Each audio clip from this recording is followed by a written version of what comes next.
Salut à tous, petite nouveauté comme vous le voyez pour ce nouvel épisode d'Investigation, on est deux et on va en profiter des deux pour parler de sport et plus précisément de paris sportifs.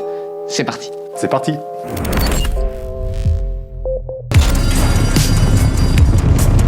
Alors pendant très longtemps, les paris sportifs, c'était quand même un peu un truc de vieux, la petite grille tiercé, quinté, le loto foot au bistrot du coin. On va pas se le cacher, c'était pas très tendance, mais Arthur, ça, c'était avant. Et oui, parce qu'aujourd'hui la donne a changé, le pari c'est presque comme la pizza ou la canette de bière, ça fait partie du package normal quand on regarde un match. Et la pub, elle y est sans doute pour quelque chose. Parce que ces pubs, elles sont partout. Avant un match de foot, Pub, après un match de foot, pub, quand t'es sur ton smartphone pub, et quand tu checkes les infos foot sur internet. pub. Je sais pas vous, mais nous on a remarqué quelques points communs dans beaucoup de ces pubs. Si t'aimes la vitesse, joue avec Bet First. Bet First. First and fast.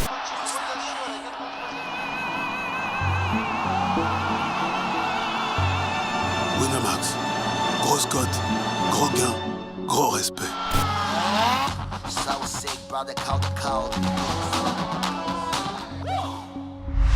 Vous voyez toujours pas ? Pour vous aider, on a été montrer tout ça à Sophie Pochet. Sophie Pochet, elle est directrice de la section pub dans une école de communication. Hop, ne vous effrayez pas.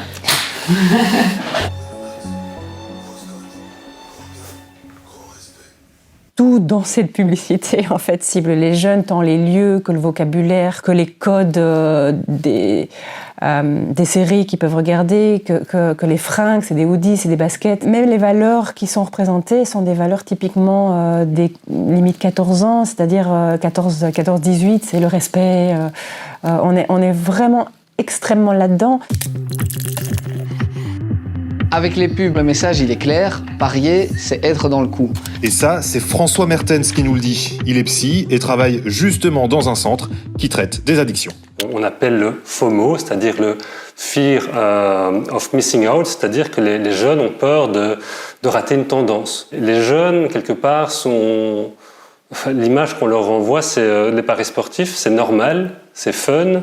Et si tu ne paries pas, t'es pas dans le coup. Et aujourd'hui, être dans le coup est d'autant plus simple que tous les opérateurs ou presque ont leur application. Et ça plaît forcément aux moins de 30 ans. Ça plaît tellement que depuis 2 ans, ce ne sont plus les paris en agence qui rapportent le plus aux bookmakers, mais bien les paris en ligne. Mais à pouvoir jouer n'importe où et n'importe quand, la situation peut vite devenir incontrôlable. En endettement, en tout, je suis à 20 000 euros. Pour parler d'addiction, nous avons rencontré ce jeune trentenaire, un ancien joueur compulsif. Après avoir commencé à parier vers 18 ans, il est devenu accro petit à petit, à tel point que ses journées étaient rythmées par les opportunités de parier. Le matin, je me réveille à 7h, il y a le championnat australien de foot, il y a le championnat australien de basket. Entre 10h et midi, il y a le championnat coréen, foot, basket. Midi 14h, la Chine. Après, il y a les pays de l'Est. Et puis le soir, ça c'est les grands rendez-vous. À 23h minuit, le foot américain, la NBA qui commence. Puis il y a le tennis aussi, ça n'arrête pas. On va dormir à 10h, on se réveille à minuit. On regarde un match qu'on a parié, on va redormir à 1h. On va se réveiller à 3h. On reste éveillé jusqu'à 5h. On va redormir jusqu'à 7h.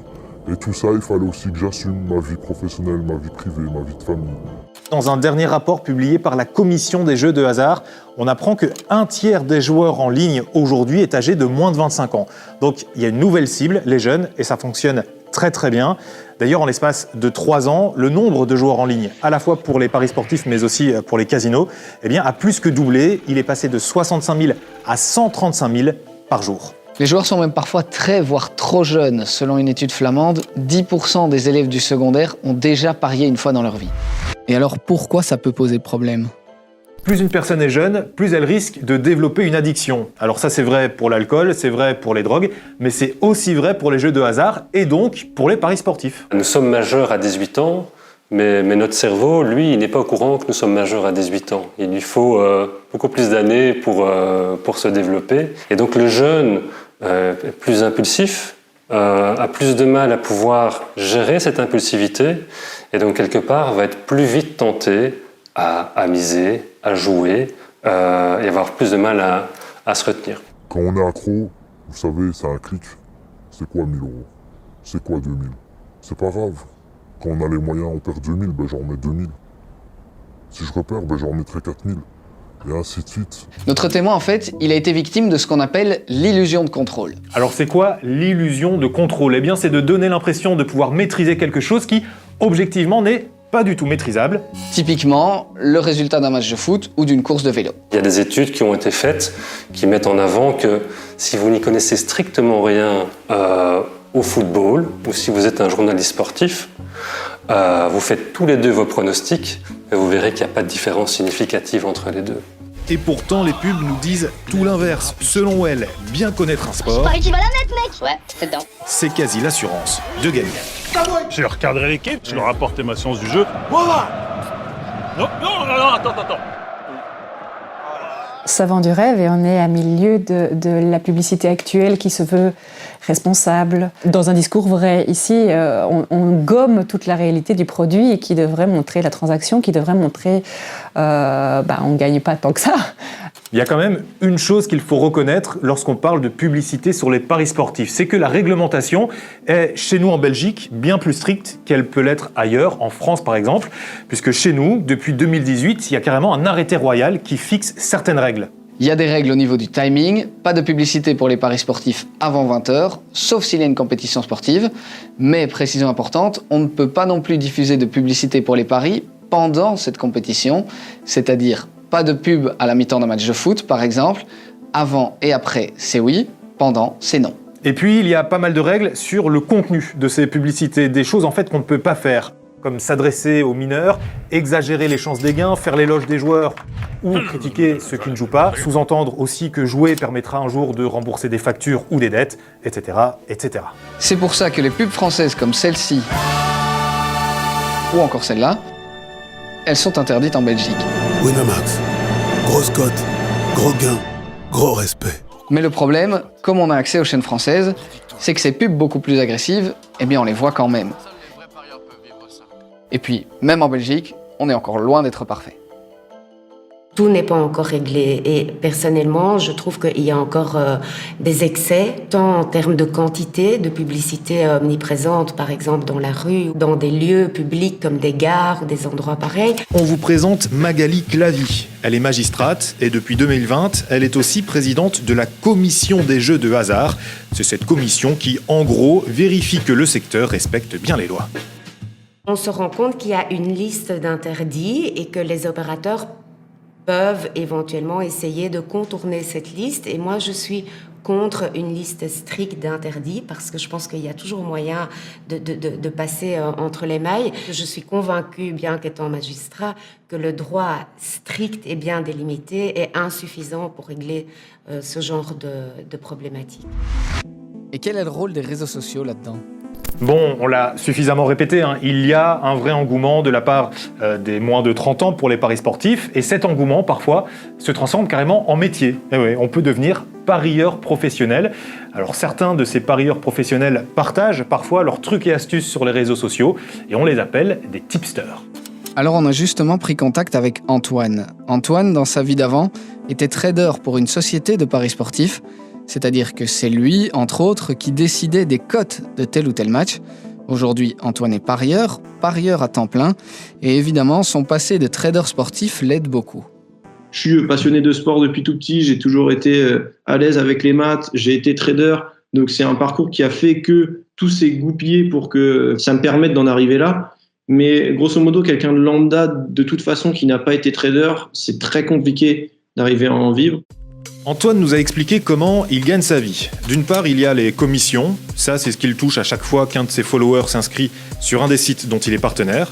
Et puis, il y a ses paris en tant que tels. Sur une année, ça lui rapporte environ 30 à 40 000 euros. Mais pour ça, il met beaucoup d'argent en jeu, environ 150 000 euros. Un pari osé, oui, mais un pari gagnant pour Antoine. C'est une expertise que tu développes au fur et à mesure des années d'assiduité à un sport ou plusieurs sports. Et puis, au fur et à mesure, tu es capable d'évaluer des probabilités statistiques pour deux joueurs ou pour deux équipes. Il faut être également à l'affût de toutes les infos qui sortent pour un match de foot. Demain, il y a un match du PSG. S'il y a Neymar, Mbappé, Messi qui sont pas là parce qu'il y a Covid dans l'équipe, évidemment, il faut aller jouer de l'autre côté très vite. Il faut être le premier sur l'info avant que les bouclets. Et yo mes petits parieurs, vous avez la pêche? Sur Snap, sur Twitter, sur Insta, on trouve plein de tipsters. Beaucoup partagent leurs pronostics gratos. On va parler d'un coureur, à savoir Leknesund. Est-ce qu'un top 10 à 7, c'est pas intéressant pour Leknesund? Moi, je pense. Moi, je pense que t'as raison aussi. Mais certains font payer un abonnement pour accéder à leurs conseils. Et ça pose problème pour Antoine. Déjà car leurs pronos ne sont pas toujours de qualité, et en plus car ces tipsters payants peuvent être de mèche avec les sites de paris. En gros, ils vous incitent eux aussi à vous inscrire sur un site, mais la différence c'est que eux ont tout intérêt à ce que vous perdiez. Si la personne qui s'inscrit sous son lien met 100 € et perd ses 100 €, l'influenceur va toucher 50 €. Ils vont manger à tous les râteliers et c'est des mecs qui gagnent des sommes d'argent qui sont vraiment astronomiques. Vos paris perdus font donc leurs affaires et ils n'hésitent pas non plus à utiliser le réseau des influenceurs comme ceux-là pour attirer encore plus de monde. Bref, une mécanique bien huilée et c'est problématique. Wesh, allez suivre King Prono, c'est les meilleurs, c'est pour la Coupe du Monde. C'est une nouvelle forme de publicité qui fonctionne très bien et qui est particulièrement prisée des jeunes, donc il faut y être attentif. La Commission a tout à fait conscience de ce nouveau phénomène. En fait, on parle de nouveau phénomène, mais en réalité, il a toujours existé. Sur les champs de course, il y a aussi ce genre de personnes, mais maintenant, ça se concrétise par les influenceurs et ce genre de choses. Mais alors, qu'en disent les sociétés de paris ? Ladbrokes, c'est l'un des principaux acteurs de paris sportifs en Belgique. Il y a les agences physiques et puis il y a aussi bien sûr le site internet et l'application. Alors on a rencontré le directeur de Ladbrokes, Yannick Belfroy. Et avec lui, on a évoqué tous ces problèmes, le matraquage publicitaire, l'addiction des jeunes joueurs, mais aussi les tipsters. Voici ce qu'il en dit. Les opérateurs de jeux s'accordent avec ces tipsters pour influencer les gens. Je ne suis pas forcément favorable à cette manière de faire. Je ne peux pas exclure que nous ne l'ayons pas fait, mais je ne pense pas que ce soit le message principal que notre marque véhicule en tout cas. Alors, est-ce que Ladbrokes l'a fait ou pas ? Difficile d'avoir une vraie réponse. Mais en tout cas, pendant toute l'interview, Yannick Belfroy a bien insisté. Il veut être un opérateur responsable. Je suis fondamentalement convaincu qu'en responsabilisant davantage toute la chaîne, depuis le consommateur qu'on doit informer correctement jusqu'à nos propres collaborateurs et à tous les intermédiaires, ça permet certainement d'éviter qu'on ait des problèmes et que l'on rencontre des gens qui tombent dans des logiques d'addiction. Ladbrokes évoque ici la responsabilité des opérateurs par rapport au public. Sauf qu'on s'est un peu baladé sur TikTok, réseau social qui attire énormément de jeunes et pas forcément majeurs, et devinez quel est le seul opérateur de paris sportifs qu'on y a trouvé ? Ladbrokes. Être présent sur TikTok, quand on sait que c'est un réseau où il y a quand même énormément de jeunes, est-ce qu'on flirte pas un peu avec la limite là-dessus ? Écoutez, vous posez une bonne question. Moi, j'ai pas l'impression de flirter avec la limite. Moi, je ne cherche certainement pas à faire de la publicité qui cible les plus jeunes. Bon, manifestement, le directeur de Ladbrokes ne maîtrise pas totalement le dossier TikTok. Alors, en pleine interview, il appelle son responsable digital qui, lui, pourra nous donner plus de réponses. D'ailleurs, on lui a téléphoné quelques semaines plus tard pour savoir pourquoi Ladbrokes était sur TikTok. Sa réponse, TikTok est un réseau social comme un autre qui attire quand même 3 millions d'adultes en Belgique. Si vous êtes responsable de communication, que vous travaillez dans les médias, est-ce que vous permettriez de laisser tomber 3 millions de clients potentiels ? On va dire, je ne pense pas non plus. Si vous parlez de paris sportifs et que vous parlez de cotes et que, effectivement, mais tout cela est interdit par TikTok. Et ce que l'on publie est en rien une incitation au jeu. Les TikTok de Ladbrokes ne parleraient donc pas de paris selon Christophe Michel. Évidemment, vous nous connaissez, on ne pouvait pas le laisser dire ça sans aller vérifier. Et sur leur compte, il y a quand même certaines vidéos qui nous font vachement penser aux paris. Comme celle-ci, où des employés de Ladbrokes donnent leurs pronos. Tes pronos pour Belgique-Pologne ? Je suis réveillé pour ça. 3-0, serré. Et qu'est-ce qu'on voit à côté du pronostic ? Tiens, est-ce que ce serait pas une petite cote, ça ? On a même trouvé un autre TikTok où le mot « pari » est clairement indiqué. C'est vraiment problématique. C'est un produit. Les jeux de hasard ne devraient pas se retrouver sur ces plateformes parce que oui, maintenant, depuis le confinement, on a des parents qui se sont mis à TikTok et on a des plus de 18 ans qui se sont mis sur TikTok. Mais le gros du public de TikTok, c'est des moins de 18 ans. Ça ne sert à rien d'argumenter différemment. Si on est sur TikTok, on cible les jeunes, point. Et si on supprimait la publicité pour les paris sportifs ? Alors on l'a vu, pendant toute cette vidéo, les pubs sont partout, impossible de passer à côté, même quand on fait partie des joueurs exclus des paris sportifs. C'est le cas de notre témoin qui avait demandé à être exclu pour ne plus pouvoir jouer, et pourtant, il reçoit encore des pubs. Mon épouse, parce que j'ai joué au nom de mon épouse, ma belle-mère, mon beau-père, ma mère, tout le monde. Et ils reçoivent tous des mails. Donc même si on est exclu, on reçoit des mails de tout le monde. C'est comme si un fumeur, il veut arrêter de fumer et Marlboro vient et met une cigarette allumée près du nez du fumeur qui veut arrêter.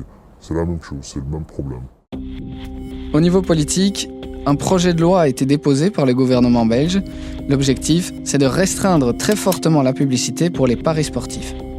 C'est clairement pas l'option privilégiée par les bookmakers et la commission des jeux de hasard. Mais la commission est quand même d'accord sur un point, il faut faire plus que ce qui est fait pour le moment. On devrait aller vers une augmentation de ce qui est publicité responsable par rapport à eux.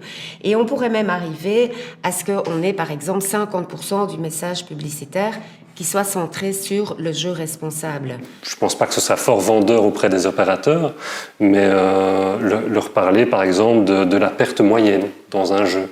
Voilà, sur ce jeu-là, en moyenne, un joueur perd 50 € en 5 minutes. Et souvent, les annonceurs, quand ils se veulent responsables, ils vont faire un spot super où on gagne, et puis un autre spot très responsable où on parle des risques et on fait de la prévention. Il faudrait que les deux soient dans le même spot si on voulait vraiment être responsable.